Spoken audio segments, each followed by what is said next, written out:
What's going on, everybody? Today we're going to be going over the best comp for Fracture. Fracture is the newest map in Valorant, and its uniqueness in the sense that you can push from two different angles off rip on attacker makes it crucial to understanding who and what comp is going to be able to cut that down, slow it down, and ensure a fast and efficient retake. When you're thinking about the uniqueness of Fracture, you're not only thinking about that aspect of it, but also that it's really close quarters, much like Split, and you've got plenty of off angles that you've got to clear or that you can hold if you're on defense.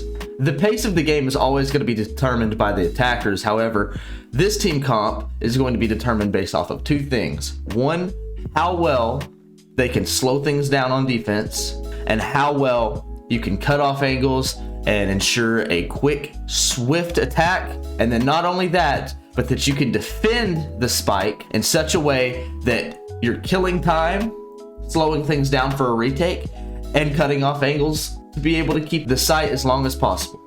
First things first, we're going to start off with our initiator, Skye. Skye is such a good initiator in the sense that she's got her dog, but many like to think that she's the duelist initiator kind of combo, and I would totally agree with that. And for that reason, we're only going to have one duelist in this comp. The close quarters of this map, much like Split, is going to make Skye a better initiator than Sova. Once your controller locks off the main angles to get on site, Skye with her blind is going to be able to determine whether or not those off angles held on site are clear or not. You're going to be wanting to use Skye's ult as much as you get it. And because the map is so close, this means her ult is more likely to hit them, making them nearsighted.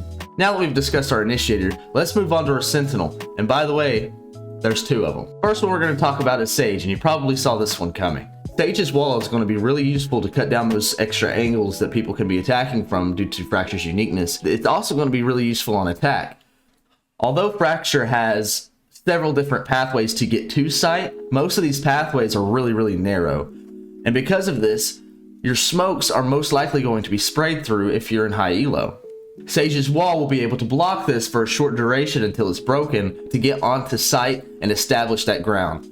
Her slows are going to be really useful on defense to really slow down those attackers, especially on Fracture when they can come from each and every direction. Because attackers are going to have to use really narrow hallways to get on site, rotates are more likely to occur, so it's important to not over-rotate on defense. Now let's move on to our next sentinel, Chamber. Now a lot of you might be thinking, why not Killjoy? Her ult guarantees a free sight on B, especially when used underneath. But it surprises me that a lot of people don't know that the floor can actually be shot through on site. In high elo, Killjoy is not going to be a very useful agent, especially on attack, simply because of this reason. I think that you'll get more value out of Chamber than you will with Killjoy. On attack, his alarm is going to be able to alert you when there's a flanker and slow them down. But not only that, on defense, his trips can also be used in the same manner to slow them down. When you put Chamber and Sage on two different sites, this is going to be very crucial in slowing down an attacker's push.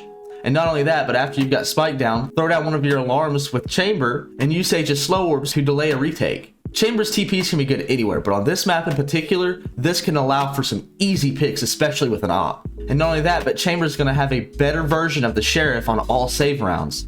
Now let's move on to our duelist, our only duelist, Raze. Much like Split, Raze is going to be really useful on this map because it's so tight and many of the hallways are narrow.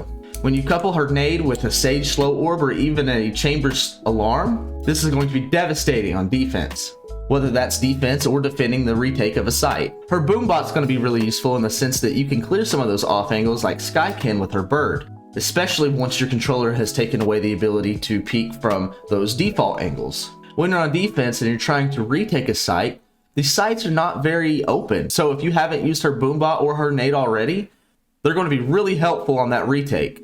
I think Raze is a no-brainer for this map. And last but not least, let's move on to our controller for Fracture, my girl Viper.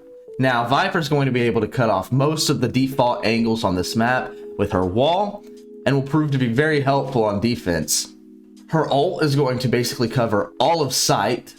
As a Viper main, I would suggest not putting your ult right in the middle of site, but a little further to where the defender's going to have to retake through more of it, taking more damage, and so that you have a little gap in the back of site that you can be moving in and out of. Viper's snakebite causes vulnerability, which is going to be devastating to any attacker or defender who gets caught up in it. Many people like to play Viper as more of a post-plant agent with her lineups. With this map, Viper's not going to have lineups, although there are Viper lineups, because Spike is in such a default area and kind of in a basket. If you plant for A long or in that tight corner on B site, you're basically going to be able to put that snake bite where you want it, wherever you are. So this is the finished comp that I have came up with for Fracture. This is completely my opinion and based off of my experiences in Valorant. On Split, I decided to choose Reyna as the duelist, coupled with Skye for more flashes. But with this map, I think that Viper, our controller, is going to be able to cut off enough angles to get on site without actually having to flash anybody. And Skye's flash regenerates, so if you need to, after the wall has gone down, after Spike is planted, etc., then you will still have flashes with Skye. I feel like the slow from Chamber's Alarm and the slow orbs from Sage are going to be devastating when it comes to both attack and defense, and couple that with Raze's nade and you've got more kills, baby. Now that I've given you my opinion for the best comp on Fracture, let me know what you think in the comments below. What do you agree with? What do you disagree with? And yeah, that's pretty much it. I stream every day at twitch.tv/darkrevenge_. The link will be in the description below. Remember to subscribe, give a like on the video. It really helps me out a lot, helps the algorithm, puts more eyes on me. Yeah, that's pretty much it. You guys have a fantastic day, and I'll catch y'all on the next one.